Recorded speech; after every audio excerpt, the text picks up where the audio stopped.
I must make an apology here because I've never actually played cricket in my life.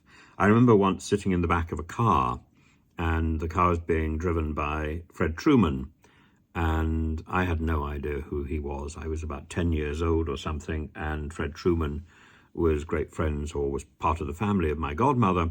And he turned around and he said, well, who are you when you're at home? And I said, oh, I'm Tim Wilson.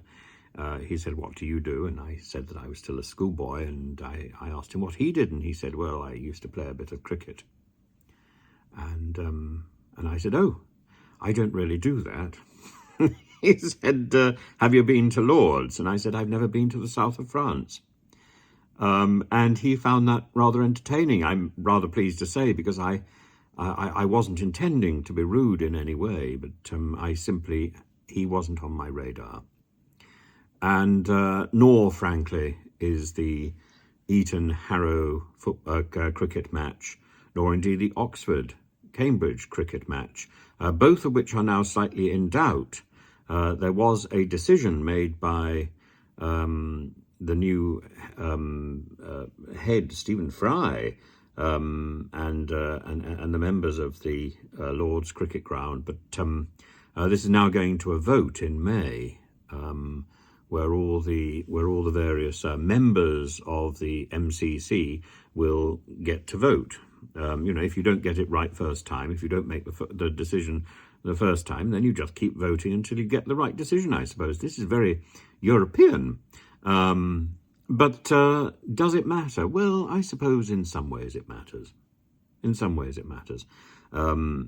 Because the Eton-Harrow cricket match has been going on since 1805, the Oxford-Cambridge since 1827. These are quite traditional in one sense. But in another sense, traditions can be made like that. It doesn't take long to create a new tradition. And maybe we need to be creating more egalitarian traditions. Maybe we need to get more comprehensive schools and local schools involved in playing these games. Certainly, we need to be encouraging small children to be playing these games. If I'd been encouraged when I was 7, 8, 9 years old, then maybe I would know how to play, but I wasn't encouraged. And as I say, I've never played. Quite extraordinary, quite extraordinary. I had the kit, I had the jumper, which I think my godmother knitted for me, but I never played. And I have no idea how to play. I remember once going to a school and being asked if I would umpire a game of cricket, a cricket match. And I was asked if I knew what to do, and I said, well, I think you wave your hands around. So that meant I didn't do it, and I don't think I think in the end I didn't get the job. So that was it. It's this not knowing how to play cricket, not having much interest in cricket, has cost me dearly. But whether or not the expansion of cricket, like the expansion of football and rugby, these are ways of reaching out through the generations and through our society.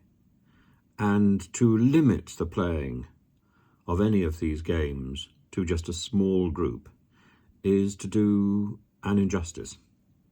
And we should be opening up the gates of Lord's, and not just on 60 days of the year, but more often, to try to make these sports more accessible, rather than to limit them.